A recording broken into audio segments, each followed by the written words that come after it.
Hello everyone, welcome back to another CLK Smash Club tutorial. Manga Freak here, here to show you about blast zones and character weights. So, if it wasn't obvious by now, every stage has different blast zones based on which one you choose. As example, all the legal stages, every stage, including the legal stages, has different blast zones. So, what are blast zones before we start? Blast zones are part of the stage where you can kill yourself if you ever hit them. There is a vertically upwards blast zone, so this one, where you get killed off the top. There is the horizontal blast zones, you get killed off the side. Note that the left and right blast zones are basically the same, are the same. They are not bigger. They're not bigger or smaller each other. And there's a vertically downwards one, so the one below you. So in this video, I'll be covering how some stages have differences between them, and all sorts of other things, and in weight class, and how that can affect with good DI and bad DI, and so on. So let's get into this. So as mentioned earlier, every stage has different sizes of blast zones. So as you can see, as you may have probably, if you ever play on Dreamland, you know, damn, that stage has really big blast zones. And why do the staff people always hate when we play Double Kirby on Dreamland? What was the reason? Because Dreamland has absolutely ridiculous large blast zones. I am not exaggerating. People live up to really high amounts unless you're playing against a Fox or a really good vertical upwards killer, which is Fox. So to demonstrate this, I'm taking Fox again, best example. And I'm also showing this in Melee, not in PM. I'll be showing differences between Melee, PM, and Smash 4 in a later video. But for now, it's just in Melee, because in Melee it's a lot more obvious. So for now, just up smash this Fox at 83% on Yoshi Story. Up smash, and he dies at the stage pretty fairly, but he survives for a while. So now I'll go on to a different stage. I'll be going to Pokemon Stadium. Let's choose here, because this stage has fairly large blast zones. They're not the biggest. Again, I don't have a lot of Dreamland yet because I don't have a function memory card. But Dreamland has pretty big blast zones. To give an idea, it's ridiculously large blast zones. So let's put them up to the exact same percent, 83% as before, without staling. So I shall up smash him. And as you can see, the Fox actually manages to live, and without DIing, no, because I'm not holding DI. So the Fox does manage to live without DI. This means that you can live in scenarios that you were meant to live in, again, with good DI, and even without DI. So if you know you're playing against the Fox, you can pick a stage which has really big vertical upwards blast, so hint Dreamland, hint. And your chances of survivability will increase drastically. Well, obviously, if you get up smash on 10%, there's no chance of survival. That's just what Fox does. But it can definitely allow you to live a bit longer. While the differences may not be big, I'm pretty sure it kills at 90% guaranteed. Yeah, 90%. That can still be a lot. Because remember, the DI does not DI, like I showed in the previous video, it does not DI. That means it could live. I'm just too lazy to actually make a DI. My brother's sleeping, so he doesn't want to DI for me. So not only does this also exist for vertical blast zones, but it also exists for horizontal blast zones. So I'll F smash this Fox off the stage, and he'll die around 90%, or yeah, around 90%. 90% towards the side. Now, if I'm to do on Yoshi's Story, on the exact part, really small blast zone. Yoshi's Story actually has the smallest blast zones in the entire game, at least on the legal set. But also, and Dreamland also has a larger stage, both horizontally and vertically.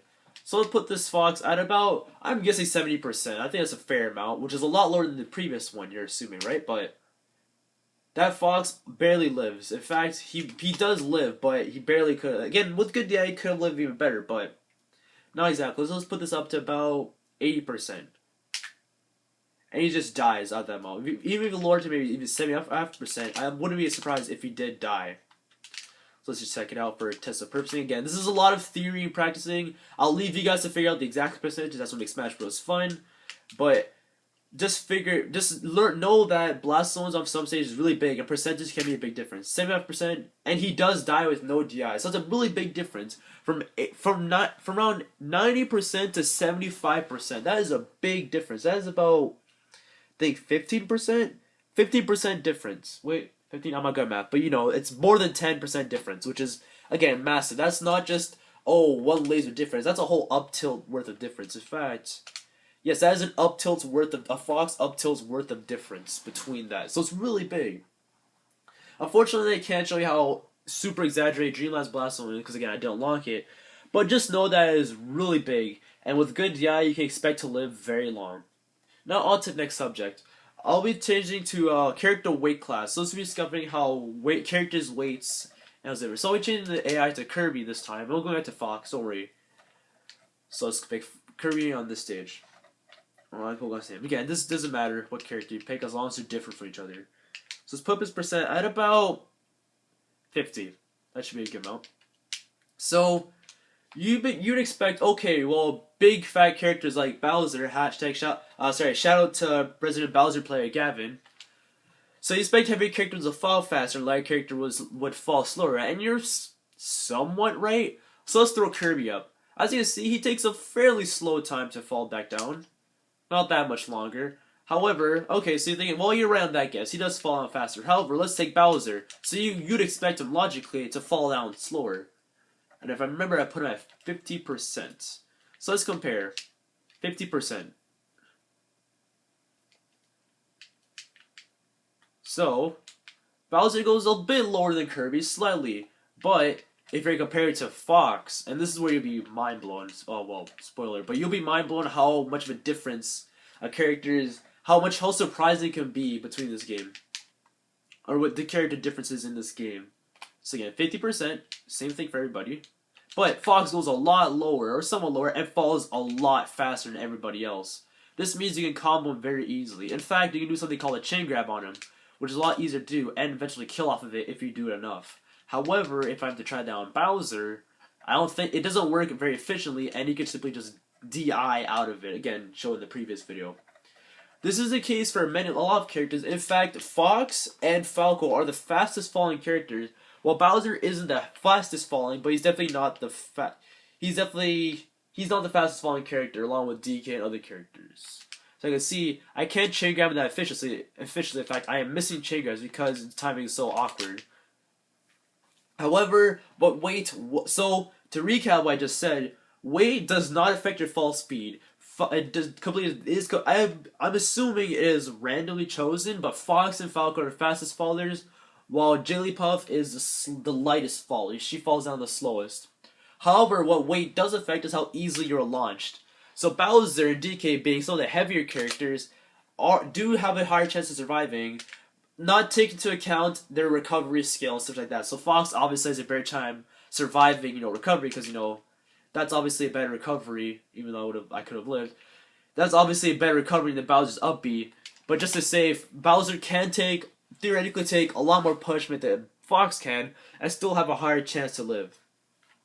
So, taking this to account that sometimes Blast Zones covered early in this video will affect this and how early you can kill a character, while generally Fox always kills at about 90% of the L smash on most characters, no matter what, as shown there.